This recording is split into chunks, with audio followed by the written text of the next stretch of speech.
নমস্কার বন্ধুরা, আজ বানিয়ে ফেললাম এঁচোড় পোস্ত।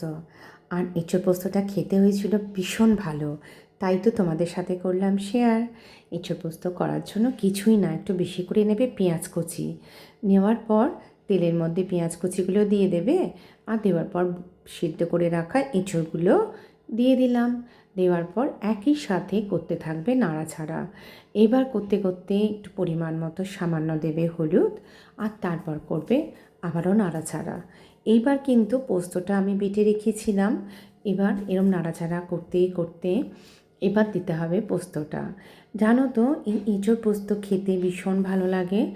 আর আমরা তো এঁচোড় চিংড়ি মাছ দিয়ে করি, এঁচোড় আমরা মাংসের মতো করে রান্না করি, তাই না?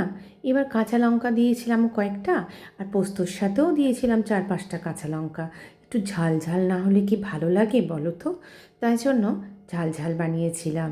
একটু জল দিলাম। আসলে আসলে কি বলো তো, আমি তো এতে আলু দিইনি, তাই জন্য একটু শুকনো শুকনো হয়ে যাচ্ছিলো। এঁচোড় তো এমনি শুকনো শুকনো, তাই জন্য আমি একটু জল দিলাম। দেওয়ার পর এইবার পোস্ত বাটাটা দিয়ে একদম এবার শুকনো শুকনো হবে। আর একটু মিষ্টি দেবো সামান্য পরিমাণ, আর পরিমাণ মতো নুন তো দিয়েছিলাম। দেওয়ার পর এবার করব কি, ওপর থেকে একদম সর্ষের তেল ঢেলে একদম নাবিয়ে নেব।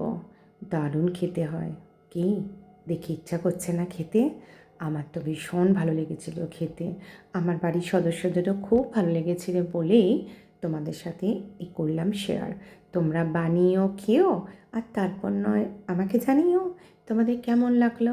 কি এঁচোড় পোস্ত কি আগে খেয়েছো গো? একবার জানিও তো। আর করো কিন্তু, করে আমাকে কিন্তু একবার লিখো যে খেতে কিন্তু খুব ভালো হয়েছিল, তাহলে আমার খুব ভালো লাগবে। এইভাবেই বানিয়েছিলাম, খেলাম, জানালাম। টাটা।